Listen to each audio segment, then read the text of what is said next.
శ్రీమాత్రే నమః. ఈరోజు మాఘమాసం యొక్క 16వ రోజు. మాఘపురాణంలోని 16వ అధ్యాయం గురించి తెలుసుకుందాము.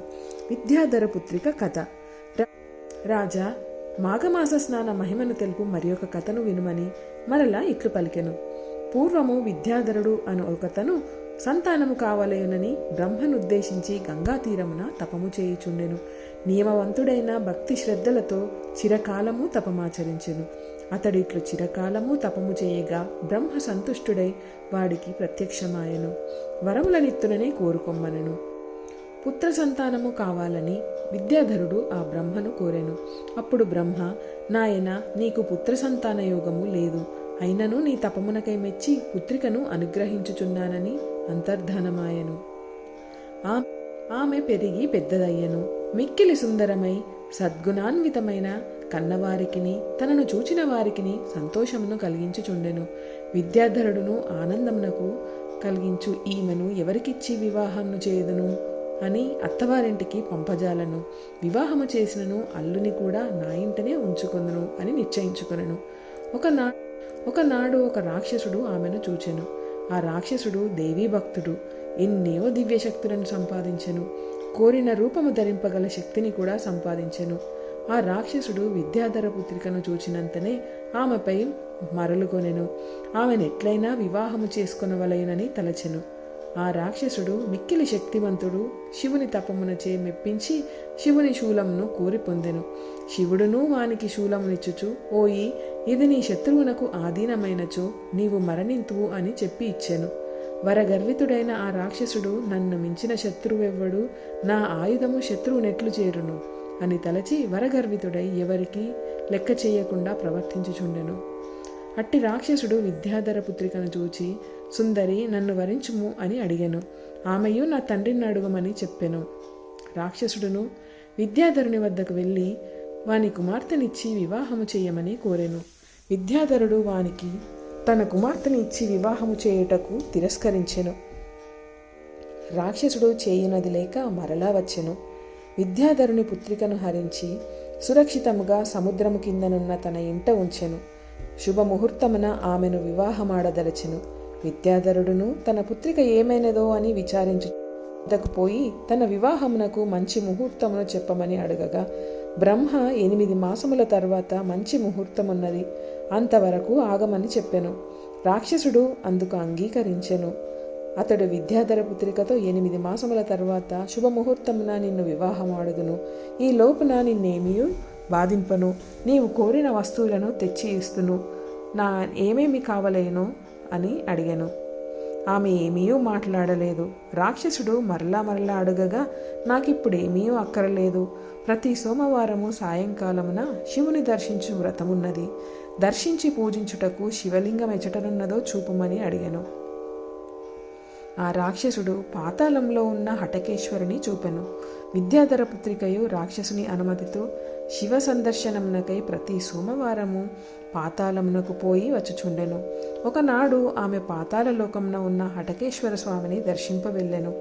అప్పుడచటకు త్రిలోక సంచారియగు నారద మహర్షియు హటకేశ్వరుని దర్శింపవచ్చి ఆమెను చూచెను. ఆశ్చర్యపడి, అమ్మాయి, నీ విచటనున్నావేమిటి అని అడిగెను. ఆమెయు తన వృత్తాంతమును చెప్పెను. రాక్షసుడు తనను సముద్రము కిందనున్న గృహమున నిర్బంధించెననియు చెప్పెను. నారదుడు ఆమె చెప్పినదంతయు వినెను. అమ్మాయి, భయపడకుము. విష్ణుభక్తుడై నీకు భర్తయగువానిని నీ వద్దకు పంపుదును. అతడే నీ భర్త. విచారింపకుము. నా మాటను నమ్ముము. నీకొక ఉపాయమును చెప్పెదను, వినుము. ఇచట శివునికి ఎదురుగా మానస సరోవరము కలదు. మాఘమాసమున నీవి సరస్సున స్నానమాచరింపుము. గంధ పుష్పాదులతో శ్రీమన్నారాయణుని పూజించి ప్రదక్షిణ నమస్కారములను చేయుము. మాఘమాసమంతయు ఇట్లు చేయుము. ఇట్లు చేసిన వారు కోరినది లభించును. శ్రీమన్నారాయణుడు నిన్ను కాపాడును. మాఘస్నానము పూజాధికము సద్య ఫలితము ఇచ్చును. నా మాటను నమ్ముమని చెప్పి నారదుడు తన దారిన పోయెను. విద్యాధర పుత్రికయు నారదుని మాటలను మనస్ఫూర్తిగా నమ్మెను.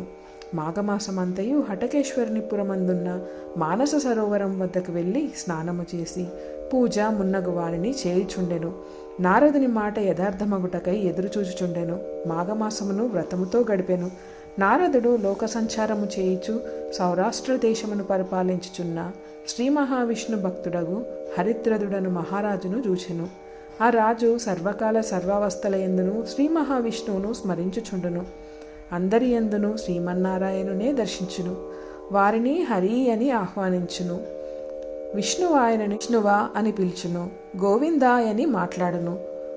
శ్రీకృష్ణాయ అనుచు వస్తువును స్వీకరించును. దామోదరాయ అనుచు భుజించును. కేశవాయ అనుచు నిద్రించును. నరసింహాయ అని స్మరించును. ఋషికేశాయ అని మేల్కొనును. వామనాయ అనుచు తిరుగును. ఏ పని చేయుచున్నను, ఎవరితో మాట్లాడుచున్నను, ఏదో ఒక విధముగా శ్రీమన్నారాయణని తలుచును. ఇలా విష్ణు భావనాత్మయుడైన హరిద్రదుని వద్దకు నారద మహర్షి వెళ్ళెను.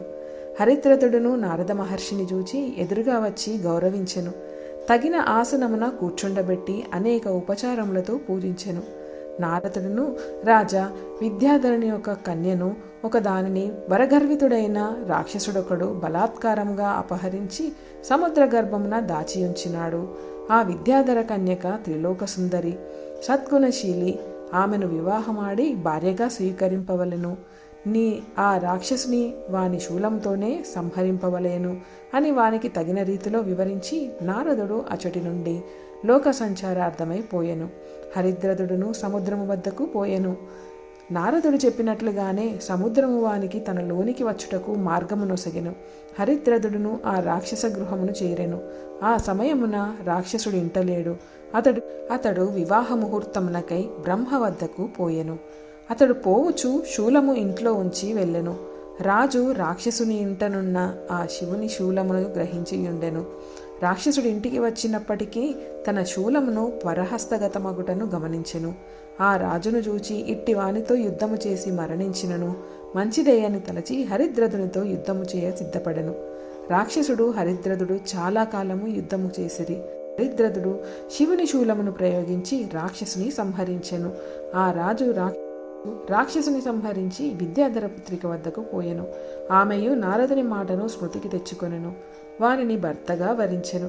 హరిద్రదుడును ఆమెను వివాహమాడెను. ఆ దంపతులిరువురును విష్ణు భక్తులై విష్ణు పూజను మాఘమాస స్నానమును మానక చేయుచుండిరి.